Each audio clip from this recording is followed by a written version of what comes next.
ঠাকুর শ্রীরামকৃষ্ণ এমন কিছু কাহিনী বলেছেন যেগুলোর মাধ্যমে আমাদের জীবনধারাও অনেকাংশেই বদলে যেতে পারে। ঠাকুরের কাহিনীর মধ্যে লুকিয়ে থাকে বিশাল বিশাল জীবনবোধ আর নিজের আত্মাকে জাগানোর কথা, নিজের অন্তরাত্মাকে। একবার এক মেষপালক তার মেষেদের নিয়ে বনে গিয়েছে। মেষেরা ঘাস খাচ্ছে।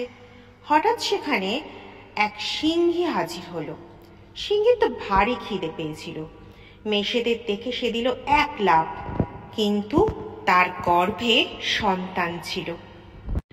লাফ দিয়ে সিংহী পড়ল, তার পেটে চাপ লাগলো, তাতে তার সন্তানের জন্ম হয়ে গেল। কিন্তু সিংহীটি তো সেখানেই মারা গেল। এতে মেষপালক আর কি করে? সে ভাবল সিংহীটিকে এখানে ছেড়ে রাখলে সে বড় হয়ে তো সেই মেষগুলোকে আক্রমণ করবে। তা সে তখন ওই মেষটাকে পুষবে বলেই সঙ্গে করে নিয়ে গেল। মেষপালকের বাড়িতেই সিংহ শাবক বড় হতে লাগলো। সেই মেষে বাচ্চাদের সঙ্গেই খেলতে লাগলো। মেষের দুধই খায়, দরকারে সে ঘাসও খায়। এইভাবেই বড় হতে লাগলো।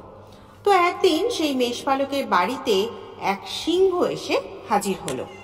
সেই সিংহকে দেখে মেষেরা ভয় পেতে লাগলো। ভয় পেয়ে ম্যা ম্যা করে ডেকে দৌড়তে লাগলো। সিংহ শাবকও তাই করলো।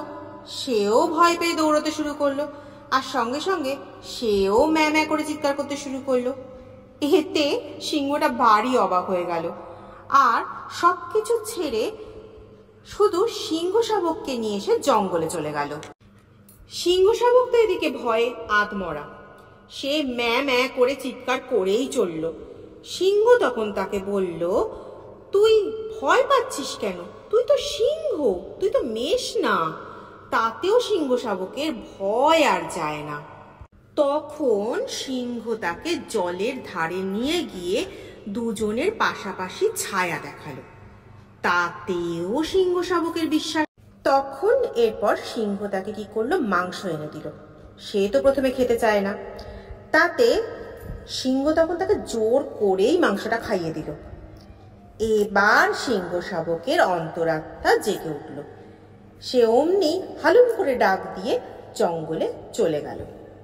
এই গল্প শুনিয়ে ঠাকুর শ্রীরামকৃষ্ণ বলেছিলেন, এইভাবেই কোনো না কোনো কারণে জেগে ওঠে আত্মা সিংহ, আর তাকেই জাগানোর দায়িত্ব নিতে হবে। তাতেই নিজের স্বরূপ টের পাওয়া যাবে। জয় শ্রীরাম।